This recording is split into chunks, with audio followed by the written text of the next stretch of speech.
The point of no return. Do you know that point? When they have just pushed you far enough that you just can't come back. My husband, while we were dating, had told me that his favorite word was brinkmanship. I didn't know what it was. I had to look it up. The definition of brinkmanship is the art or practice of pursuing a dangerous policy to the limits of safety before stopping. Okay, wait, what? And I asked him about it. I said, what are you talking about? He said, he goes, I love to just push people right to the edge of what they can take and then just pull them back and go, yeah, I'm just kidding, and bring them back to safety. I had no idea that I would spend 21 years on the edge of that safety. Okay, the definition is the art or practice of pursuing a dangerous policy to the limits of safety. Whose safety? His safety in the relationship, that he would push me as far as he could without destroying the relationship. It's like, how far can I push you where you still won't leave me? And I still got hooked by these smaller and smaller breadcrumbs of the love bombing until one day, the breadcrumbs just didn't work anymore. I reached that day that I was just done. The point of no return. It's like you get pushed off the edge of a cliff. And every time before, he was able to catch me and pull me back. But this time, I was out of his reach. I fell off the cliff. There was no return. I'm Renee Swanson, your host of the Covert Narcissism podcast. Thank you so much for being here, for being an active listener on this podcast. I hate it for everyone who understands what I'm talking about. But I will absolutely say that I am so grateful to be able to give you clarity, support, understanding, awareness, any information that will help you. Because every single person that I am able to help makes my journey make a little more sense. So please hit that subscribe button, hit that follow button, leave us a review, help extend our reach to this world around us, because you may be the only lifeline for those out there who so desperately need it. I was fighting for this marriage for years. Fighting for it, determined never to give up. The thought of divorce, that was not even on my radar. No, there was never a possibility. And even as things got worse and worse, and he pushed and just kept, he kept pushing me away. I kept pulling myself back in. It was almost like he's on throwing me a lifeline to pull me back in. But while I'm trying to pull myself back in, he's feeding the lifeline out. Okay. And just pushing me further and further away. But I'm scrambling, trying to get back on the boat with him. And even as I learned about narcissism, when I first learned about narcissism, I was actually at a counselor and a therapist. And he said to me, he goes, hey, narcissists don't ever change. Then as soon as he said those words to me, I said, well, this isn't narcissism then. Because he can change. And so that can't be what this is. I just have to find the right words. I have to just figure this out. And I was still putting in so much effort to stay connected to him, to stay close to him. I was taking him away for, a cabin, for a weekend to the cabin in the mountains. I was going to marriage counseling, all of these things, still determined to fix this relationship. He would ask me, hey, what can I do to fix this? And I would try so hard to come up with how to explain it to him. And I explained it to him, 50 different ways. And he would still I don't understand what you're saying. Or he would just still continue the bad behavior. And I even told him one time, this was with marriage counseling, where I said, hey, don't work on us, work on you. I'm working on me, you work on you. And if we can do that, we'll be fine. And I truly believed that. We had lengthy conversations where I was still just so committed to the relationship and so committed to helping him. And I would think, okay, he gets it, he understands. And then nothing changed. I remember telling him at one point that if he would just work on him, that we would be fine. He had come to me and said, what can I do? Please tell me what you want. I said, I want a healthy husband. I want you, mentally, physically, emotionally, spiritually healthy, whatever that looks like, but you working on you.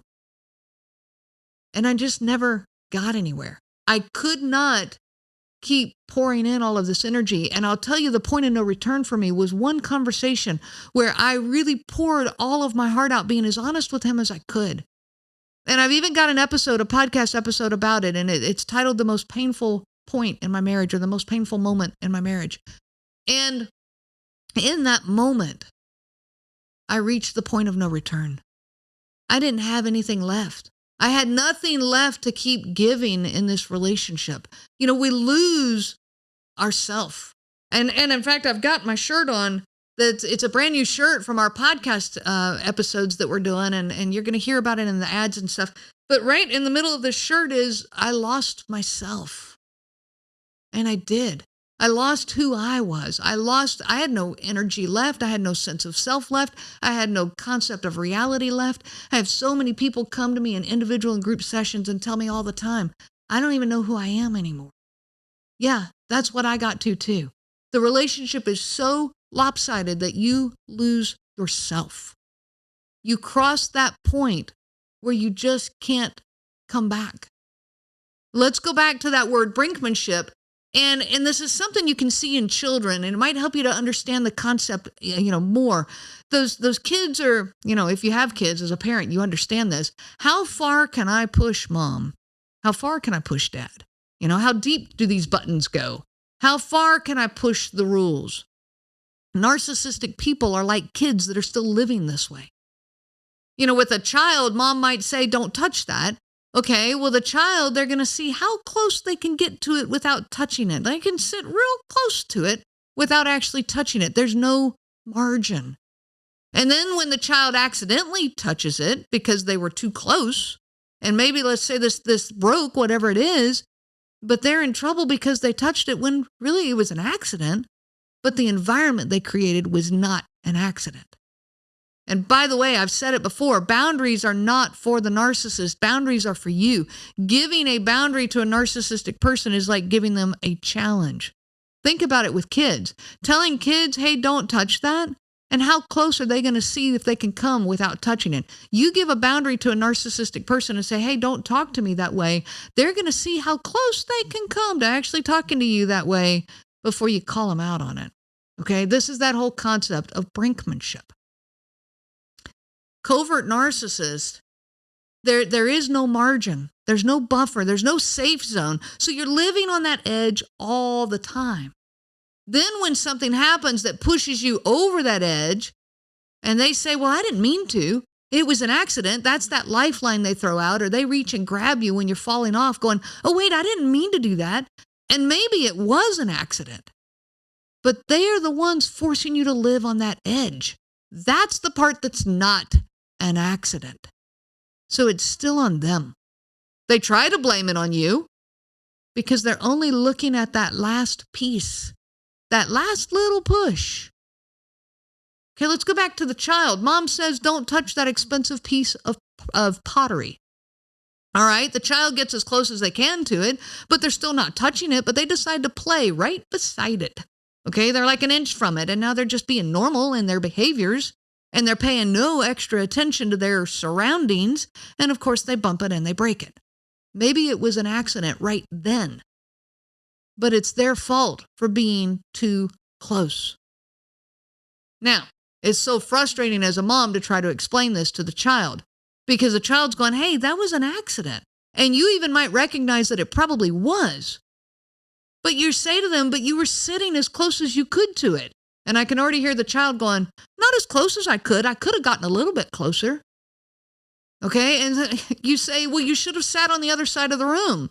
But I like to sit here. This is where I want to sit, even though they never sit there. They only sat there when you said, don't touch that pottery. Okay, these are the circular conversations. I understand it with children. I don't get it with adults. The covert narcissist pushes you to that edge. With their dismissive behavior, their invalidating comments, their blame shifting, their lack of give. And then they have one moment of a sharp tongue. And while they may not have meant to, and in a healthy non-brinkmanship relationship, it can be forgiven. Not here. It simply pushes you too far. And then the covert narcissist says, well, why can't you forgive me? My friend's wife or husband forgives them when they do that sort of thing. Why don't you forgive me? Are there just isn't any room for me to make mistakes? I'm being nice to you now. And you might even question yourself. This is where perception comes in. You might even question yourself going, why can't I forgive them? Why can't I give them room for mistakes? They kind of maybe didn't mean to do this, and I need to be forgiving. I'll tell you why. Because there's no room. There's no room for margin. They have pushed you over that edge. It isn't about the one last push. It's about all the pushes that bring you to that edge. I recently observed some young girls at a school, and this one in particular was extremely bossy. Just bossy and mean and brittle and pushing all the others away. And I mean young, okay? We're talking 5 and 6, 7 years old. And nobody wanted to play with her. I don't blame them, okay? She was constantly pushing them away. And these other girls were actually being pretty nice, trying to play with her, but they reached that point. They just couldn't anymore. But what do teachers do? What do parents do? We tell them, hey, you need to be nice. You need to go play with them. Because the one who's being mean is the first one to come to report to the teachers or the parents and say, they're being mean to me. They won't play with me. So we as adults, we go tell them, hey, you need to include her. You need to let her play. The teachers, the adults, we give in because we don't want to deal with the one that's being mean either. Okay, I get that. And so we often force the others to play. I don't think that's the right choice. There's naturally occurring consequences for behavior here. Instead, we should give these other girls permission to choose who they want to play with. It's okay. It's not okay for them to be mean and maybe call her names or, throw things at her. I don't know. Those are things I would call mean. But choosing to play with somebody else, that's not being mean. But the mean one, they need to learn that there are naturally occurring consequences for their actions. Now, I'm watching this play out, and instead what I ended up seeing is her own bad behavior got rewarded. A couple of different ways. Number one is the teacher then made the other girls play with her. And number two is when she finally had a good day at school, the teacher celebrated one good day. Talk about breadcrumbs, one good day. And they celebrate and they let her go to the principal's office to get a pencil and a sticker, which she of course bragged about and came back to other kids showing off her sticker. So proud that she got one. And well, you didn't get one is her words to her classmates. She made sure that everyone saw the great reward that she got. Now, mind you, I do understand why the teachers are trying to reward this. They're trying to get her to get on board with wanting this good behavior and repeat this good behavior. But instead, I think what's happening is we're rewarding the bad behavior. What about the kids who had been good all along? Where's their reward? Where's their sticker?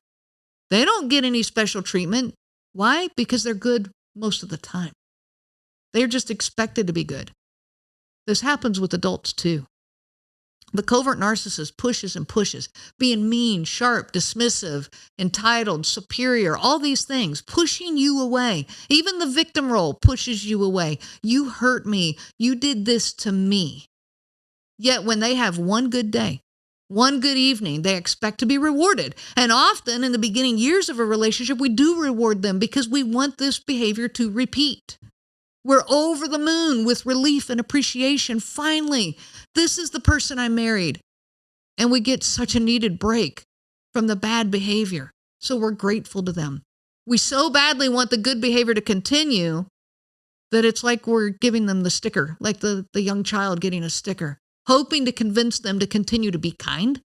But you're talking about an adult here. Until one day, something breaks in you. The point of no return. There's no more stickers to give out. Okay, the breadcrumbs just don't work anymore. Not only that, when they realize that the breadcrumbs are not having the same outcome anymore, they go back on that love bombing roller coaster that we've talked about. They go from that, the cup of coffee breadcrumb, back to the dinner date, back to the day hike, back to let me take you away for a weekend of camping. Let's go on a cruise. They go back up on their love bombing. But you've got nothing left. None of it works anymore. You've fallen off that cliff and you just can't come back. They will, of course, now blame you intensely. Look at all these good things I'm doing. I'm being nice now. I heard that from the little child in this example, but I'm being nice now. Does that erase everything she's done? No, of course not. But as an adult, this covert narcissist thinks it does, but I'm being nice now. Look at all the effort I'm putting into now. Haven't you always wanted to go on this camping weekend? Oh, now I'm doing it. And they expect you to just jump right back into their world of safety. But they've pushed you too far. It's too little, too late. Now, you might be thinking in you, what's wrong with me? They are being nice now. Why don't I appreciate it? Why am I not happy now? I'll tell you why. Because it's too little, too late. They pushed you past that point. There is a magic, an invisible line out there. They pushed you past the point of no return, and it's not your fault. Be gracious with yourself. You just fell off a cliff, and it's time to do some serious self-care. I wish you so much peace on your journey of healing.